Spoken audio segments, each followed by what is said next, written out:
Hello everyone, कैसे हैं आप सब। आई होप ठीक होंगे और अपने एग्जाम की तैयारी बहुत अच्छे से कर रहे होंगे। मैं अदिति उद्भव क्लासेस में आपका स्वागत करती हूँ। आज की हमारी वीडियो होगी वो बहुत ही खास होगी, क्योंकि अभी आप लोग इतने पजल हो चुके हैं। यूपी पुलिस की तैयारी जो स्टूडेंट्स कर रहे हैं वो इतना पजल हो चुके हैं। एक तो एग्जाम का प्रेशर होता है आप लोगों के ऊपर कि कितना पढ़े, कैसे पढ़े, OMR कैसे भरे। जो गलती हम लोग पहले कर चुके हैं उस गलती को हम फिर से न दोहराए।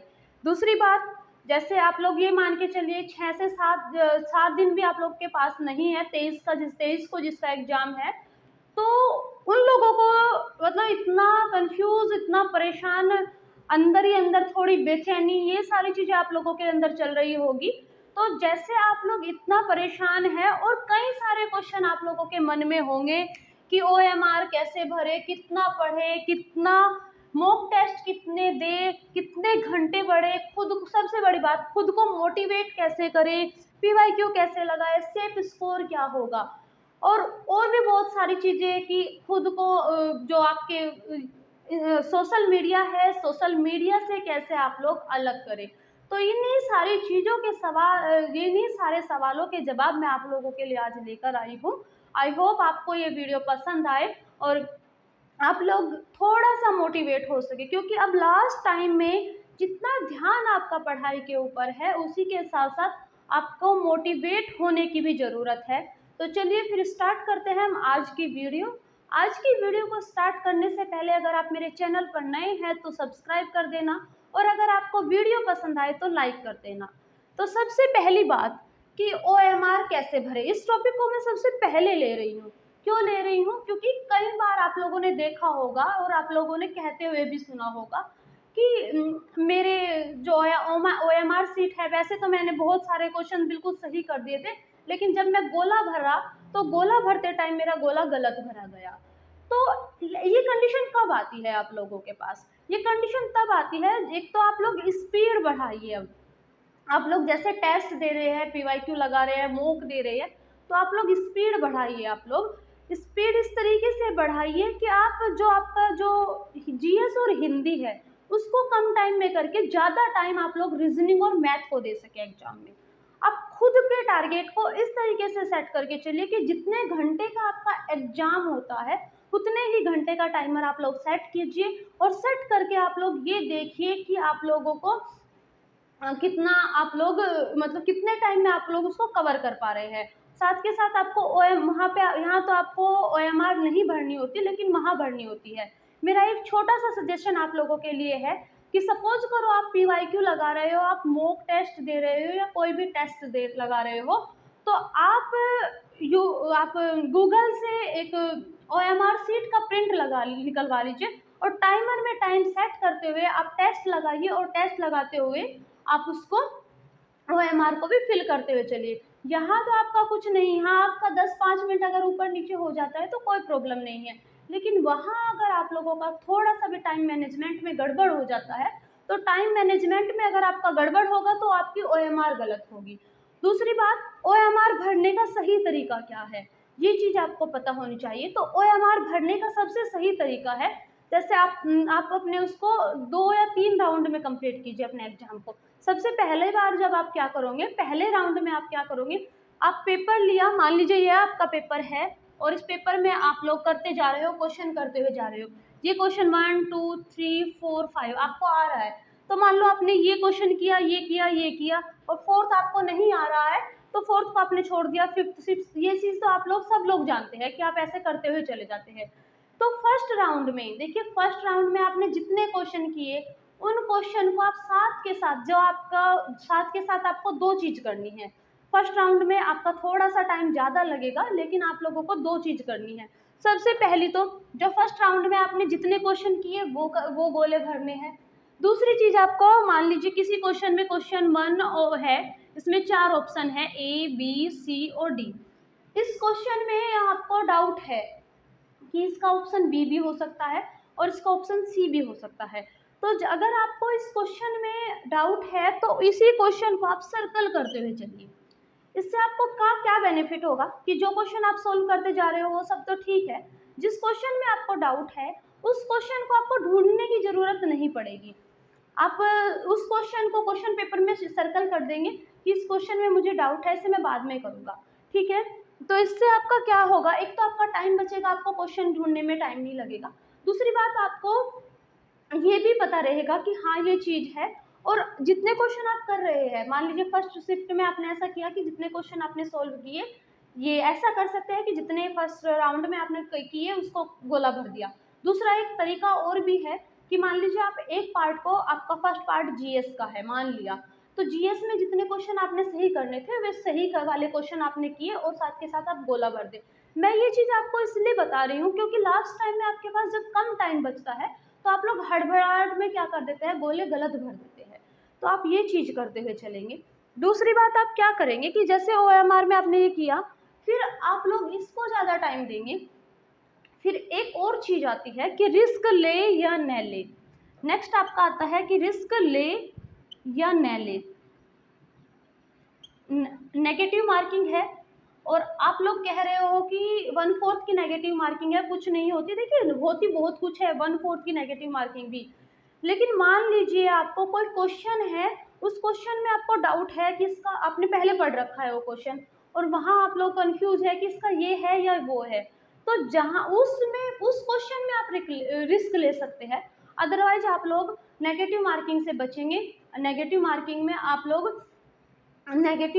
से बचेंगे और आप लोग रिस्क नहीं लेंगे। ये मेरी एडवाइस है कि आप रिस्क नहीं ले, सिर्फ उस क्वेश्चन में रिस्क ले जहां आपको कंफ्यूजन है, जहां आपको ये है कि हाँ इसका ये सही हो सकता है या ये सही हो सकता है। दो ऑप्शन में से अगर आपको कंफ्यूजन है तो वहां आप रिस्क ले सकते हैं। अगर आपने वो क्वेश्चन पहले नहीं पढ़ रखा है तो वहाँ आप रिस्क न लें। नेक्स्ट आपका आता है कि कितने मॉक टेस्ट दें। अभी आप ये मान के चलिए कम से कम 10 मॉक टेस्ट तो आपको देने ही देने हैं। कम से कम 10 मॉक टेस्ट आप लोगों को लगाने ही लगाने हैं। अब लास्ट टाइम में मॉक टेस्ट जितने आप दोगे वो ज़्यादा बेटर होगा। मॉक टेस्ट आप लोगों को पता ही है, टेक्स्ट बुक से आप लोग मॉक टेस्ट सब लोग लगा रहे हैं। बेस्ट प्लेटफॉर्म है टेक्स्ट बुक का, उससे आप मॉक टेस्ट लगा सकते हैं। कितने घंटे पढ़े, इसका आंसर किसी के पास नहीं होता है, लेकिन फिर भी अब आप क्या चलिए मान के चलिए कि हर सब्जेक्ट को 2 घंटे तो आपको जरूर देने हैं। लगभग 8 घंटे तो आप हर हाल में पढ़ेंगे। कितना और किस सब्जेक्ट को ज़्यादा पढ़ना है और किस सब्जेक्ट को कम पढ़ना है, कितने घंटे पढ़ना है और कितना पढ़ना है, इस टॉपिक को हम एक साथ ही कवर कर रहे हैं। कितना पढ़ना है, देखिए सबसे पहले तो आप लोग एक काम करेंगे, अपनी टेबल से सारी बुक हटा देंगे। ठीक है, सबसे पहले अपनी टेबल से सारी बुक हटा दीजिए, सिर्फ उन्हीं बुक्स को रखिए जिनको आपको रिवाइज करना है। नया कुछ भी नहीं पढ़ना है, कुछ भी नया नहीं पढ़ेंगे। ठीक है, कुछ भी नया नहीं पढ़ेंगे, सिर्फ क्या करेंगे, टेबल से हटा देंगे। सिर्फ जिन चीज़ों को आपको रिवाइज करना है बार बार, उन्हीं बुक्स को आप अपनी टेबल पर रखेंगे। और कितने घंटे पढ़ेंगे, 8 से 10 घंटे पढ़ेंगे। उस सब्जेक्ट को ज़्यादा पढ़ेंगे जिस सब्जेक्ट पर आपकी ज़्यादा पकड़ है। जो सब्जेक्ट आपका स्ट्रॉन्ग है उस सब्जेक्ट को आप ज़्यादा पढ़ेंगे। ठीक है, यहाँ तक आई होप आपको समझ में आ रहा होगा कि उस सब्जेक्ट को ज़्यादा पढ़ना है जिस सब्जेक्ट पर आपकी पकड़ है। छोड़ना तो वो भी सब्जेक्ट नहीं है जिस सब्जेक्ट पर आपकी पकड़ कम है, लेकिन उसमें क्या करना है, उसमें आपको PYQ लगाने हैं, मॉक टेस्ट देना है और उन टॉपिक्स को उठाना है जो टॉपिक आप जिस टॉपिक में आप बार बार गलती कर रहे हैं। उसके बाद आता है कि खुद को मोटिवेट कैसे करें। देखिए, खुद को मोटिवेट करने का सबसे बेस्ट तरीका है, जब भी आपको ऐसा लगे कि मैं परेशान हो रहा हूँ, मुझे बेचैनी हो रही है, तब आप आंख बंद करके उस टारगेट को देखिए, उस अपने टारगेट को देखिए और उस बात को सोचिए कि मैं इस क्यों पाना चाहता हूँ या क्यों पाना चाहती हूँ। इस जो आपकी वर्दी है या ये जॉब है, इस जॉब को मैं क्यों पाना चाहती हूँ। और उन लोगों के तानों को याद करना जो लोग आपको बार बार ताने दे रहे हैं, या उस पर्पज़ को याद करना जिस पर्पज़ की वजह से आप लोग जॉब पाना चाहते हैं। उसके साथ साथ आप लोग क्या कीजिए, प्रॉपर नींद लीजिए। प्रॉपर नींद भी बहुत ज़रूरी है। अब 5-6 दिन आपके पास है, इसमें आप प्रॉपर नींद भी लेनी है, कम से कम 6 से 7 घंटे की आप लोग नींद भी लेंगे। और उसके साथ-साथ आपको क्या करना है, खुद को मोटिवेट भी रखना है। मान लीजिए पढ़ते-पढ़ते आप लोग ऊब गए हैं, तो आपका जो सबसे फ़ेवरेट पर्सन है घर में, उससे आप बात कीजिए। अगर आपका घर में फ़ेवरेट पर्सन नहीं भी है, बाहर वाला कोई है, तो आप उससे कॉल करके 5-7 मिनट बात कीजिए। इससे आपको थोड़ा-सा एनर्जेटिक फ़ील लगेगा। जिसकी बातें आपको अच्छी लगती है, उससे आप बात कीजिए। आपको एनर्जेटिक फ़ील लगेगा और फिर से फ़ील होगा और फिर से आप अपनी पढ़ाई में जुट जाइए। दूसरी बात आपको क्या है, लोगों के तानों को ध्यान में रखना है। अब आपको लोगों की अच्छी बातें ध्यान नहीं रखनी है, अब आपको लोगों के ताने ध्यान में रखने हैं। उसके बाद आपको नेक्स्ट क्या है, पीवाईक्यू कैसे लगाएँ? पीवाईक्यू ऑनेस्टली पीवाईक्यू लगाना है मॉक टेस्ट की तरीके से ही आपको, क्योंकि आप करते हुए चलेंगे, साथ-साथ करते हुए चलेंगे, जो क्वेश्चन सॉल्व नहीं हो रहा है, उसको आप सर्कल कर लेंगे। पीवाईक्यू के लिए सबसे बेस्ट बुक जो होती है, यूथ कॉम्पिटिशन की सबसे बेस्ट बुक मुझे लगती है, वो आप लोग देख लीजिए। अगर आप लोगों के पास नहीं भी है तो परचेज़ मत कीजिए प्लीज़। अब आप लोग अरेंज कर लीजिए, किसी से ले लीजिए। आपके लाइब्रेरी में अगर आप पढ़ रहे हैं तो लाइब्रेरी में तो आपको ज़रूर अवेलेबल होगी आपके, तो किसी न किसी स्टूडेंट के पास ये ज़रूर होगी। और अगर नहीं है तो आपके पास क्या करना है आपको, फिर आप यूपी पुलिस और दिल्ली पुलिस दोनों को जो आपके पहले पेपर आए हुए हैं उनका प्रिंट आउट निकालवा लीजिए। बुक परचेज मत कीजिएगा। आप लोग क्या करेंगे, नेट से उनका प्रिंट आउट निकालें। एक पेपर तो आपके पास होगा ही यूपी पुलिस का जो आपने पहले दिया था, और जो बाकी 1-2 पेपर आप क्या करेंगे, नेट से उसके प्रिंट आउट निकाल लेंगे और उसके पीवाईक्यू लगा कर देखेंगे कि कहाँ से कौन-कौन से क्वेश्चन आ रहे हैं। और फिर उसी को आप लोग क्या करेंगे, उन्हीं टॉपिक को आप मल्टीपल टाइम रिवाइज़ करेंगे। रिवीजन मस्ट है, आपको बार-बार रिवाइज़ करना है, स्ट्रॉन्ग सब्जेक्ट को और ज़्यादा रिवाइज़ करना है। उसके बाद सेफ स्कोर क्या है? ये क्वेश्चन बार-बार आता है कि सेफ स्कोर क्या होगा? तो सेफ स्कोर आपका क्या होगा? सेफ स्कोर आपका, अगर आप जनरल कैटेगरी में बॉयज़ है तो आपका सेफ स्कोर लगभग आपका मॉक टेस्ट में 220 से 230 होना चाहिए मेरे हिसाब से।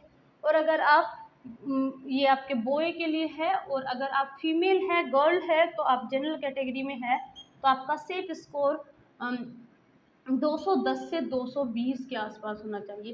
ये थोड़ा-सा आइडिया है कि आप मॉक टेस्ट में अगर इतना लेकर आते हो, अगर आप टेस्ट में इतना लेकर आते हो, तो आई होप आपका एग्ज़ाम बहुत अच्छे से होगा। ये चीज़ हम बोल ही चुके हैं कि रिस्क नहीं लेना है, रिस्क नहीं लेना है। रिस्क सिर्फ़ उस पर लेना है जिसमें आप कन्फ्यूज़ हो। तो ये थी हमारी कुछ इम्पोर्टेंट बातें कि जो गलती हम बार-बार कर चुके हैं, पहले कर चुके हैं, वो गलती इस बार हमें नहीं दोहरानी है। आई होप आपको ये सारी चीज़ें पसंद आई होगी। अगर आपको पसंद आई है और चैनल पर पहली बार विज़िट कर रहे हैं तो सब्सक्राइब कर देना, और पसंद है तो लाइक कर देना।